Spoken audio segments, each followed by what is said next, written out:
Ya tenemos aquí a nuestro primer invitado del día de hoy para hablar pues, de este tema del que siempre hablamos con él, ¿no? Que es el tema de la educación. La semana pasada fue la primera en la que después de los contagios por la variante Omicron de COVID-19 se comenzaron a disparar y pues los alumnos de escuelas y colegios debían de retornar a las aulas luego de las fiestas navideñas. Sin embargo, pues la incertidumbre arropó a los padres, a los estudiantes y también a los profesores, ya que mientras por un lado el Ministerio de Educación abogaba por un retorno no obligatorio, pero seguro, la Asociación Dominicana de Profesores indicaba que los maestros retornarían a las clases después del 31 de enero, que es la fecha en la que ellos entienden que disminuirían los casos. Ellos entienden. Hablamos respecto a la negativa del gremio de profesores con el director ejecutivo de Acción Empresarial por la Educación Educa, el señor Darwin Caraballo. Darwin, muy buenas tardes, bienvenido. Gracias, buenas tardes para ustedes y todos los televidentes y teleescuchas de alguna forma. ¿Es normal este tipo de situaciones? Digo, no sé si la pregunta es hasta correcta, porque estamos viviendo una situación tan anormal y tan cambiante. Ya vimos cómo arrancó esto de la pandemia, nos fuimos a las clases virtuales, volvimos a la semipresencialidad y ahora con el tema de Omicron, pues nos volvemos a espantar, quizá no por la peligrosidad de esta variante, sino más bien por la cantidad de contagios que produce, el tema de saturación de los sistemas de salud y, por otro lado, que pueda afectar a personas que todavía no estén vacunadas o que tengan algún tipo de sensibilidad. ¿Es esto normal? A mí me extraña que la asociación, por su lado, y sin hacer caso de explicaciones científicas, tome una decisión como tan contundente que afecta a una parte importantísima de la sociedad. Sí, es correcto. Nos parece una decisión muy desacertada y sin ningún fundamento científico serio.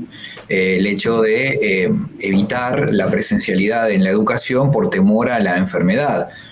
Claramente ya estamos aquí en una situación hoy muy penosa, en la cual el sindicato mayoritario de docentes vuelve a insistir ya no solamente en no asistir a la presencialidad de los docentes, sino como en algunos casos el sindicato de Bonao tampoco atender virtualmente a los estudiantes.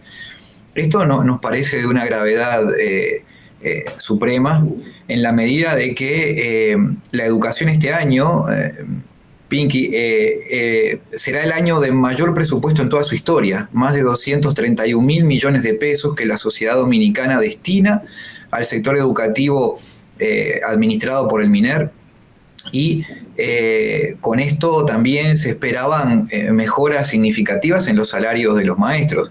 Pero por otra parte, ya muchos articulistas y personas influyentes en la opinión pública dominicana sobre el final del año anterior advertían de que hasta cuándo la sociedad va a financiar un sector que no está dando resultados en términos de aprendizaje.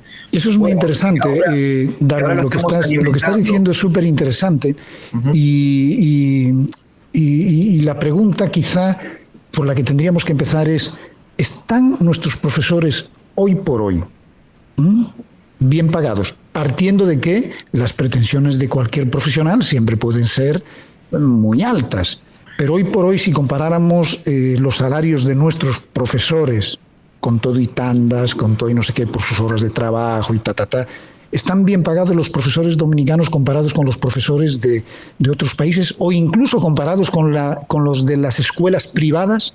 ¿Están bien pagados o no? Eso es muy importante como lo plantea justamente, porque siempre para saber si se está bien o mal pago hay que mirarlo en comparación con qué. En la región centroamericana y caribeña, la educación dominicana le paga a sus docentes por encima de cualquier otro país de esta microrregión.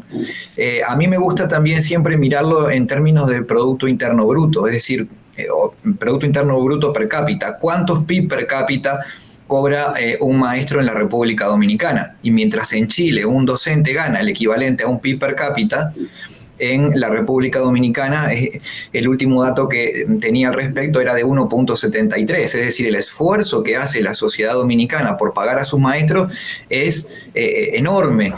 Yo no digo que no haya espacio para que ellos ganen más y para que se pague cada vez más y mejor y todo lo que se pueda a los que lo hacen bien, a los que son responsables, a los que cumplen con su trabajo. ¿Cuánto está cobrando, para que la gente lo entienda en cifras, Darwin, un profesor normal y corriente?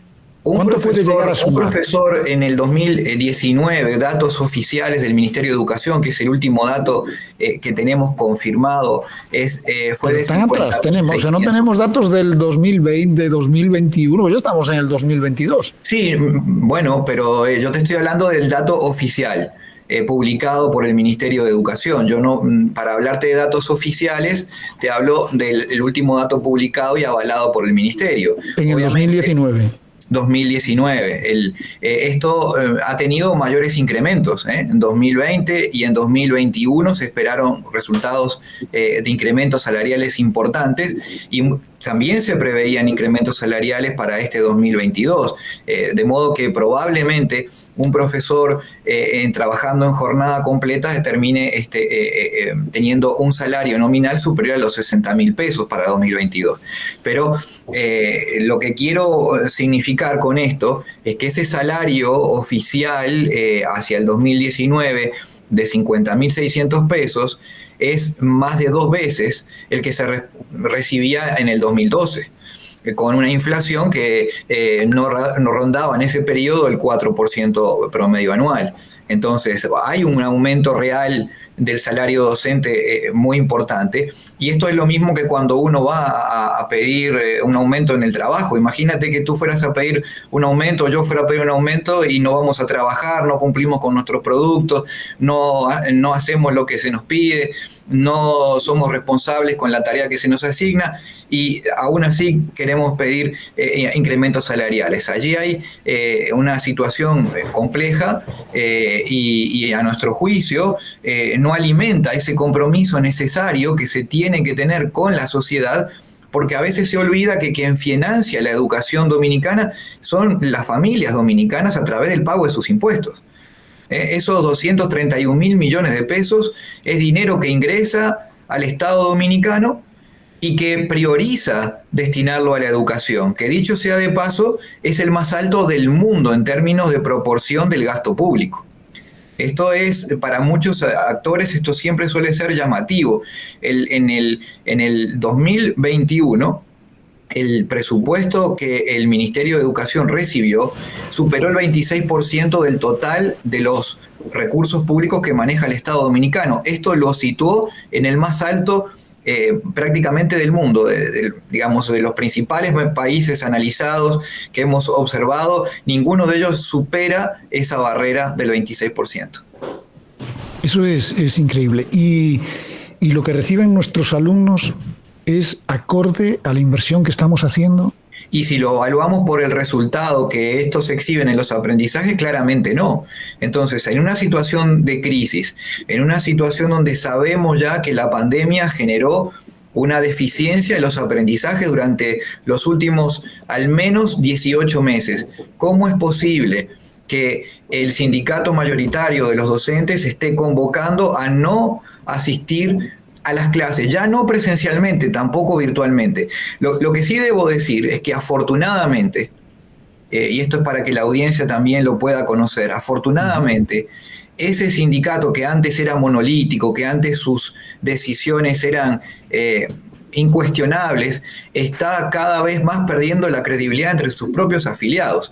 Yo tengo ahora mismo decenas de reportes de centros educativos que están trabajando, que están haciendo las funciones que le corresponden, que los maestros están asumiendo la responsabilidad, los que no pueden hacerlo de manera presencial porque o hay situaciones de la enfermedad presente en su comunidad u otras razones, igualmente están trabajando de manera virtual, y esto es lo más saludable, es llamar a esta desobediencia de vida, porque cuando una decisión, una orientación de política de unos líderes son ilegítimas y no tienen respaldo en la legalidad, como lo señaló Finjus en un artículo el fin de semana, donde ya la justicia dominicana falló en contra de estos intereses por guardar el derecho fundamental de todo niño o niña a recibir una educación de calidad. A eso es a lo que nos tenemos que enfrentar, es a defender el derecho de los niños, que desgraciadamente no tienen voz y mucho menos tienen voto. Y por eso a veces importa menos. Entonces justamente allí es donde hay que levantar una bandera por todos esos menores que hoy están perdiendo el servicio educativo y sobre todo, Pinky y audiencia, me refiero a aquellos que menos recursos tienen. Porque los sectores privados no tienen este problema, los sectores que tienen capacidad de pago hoy tienen resuelto esto de distintas formas, pero la familia más pobre, la que cuenta solo con la escuela para cuidar a sus hijos, para que estén en un lugar seguro, para que reciban alimentación, es la que está siendo más perjudicada.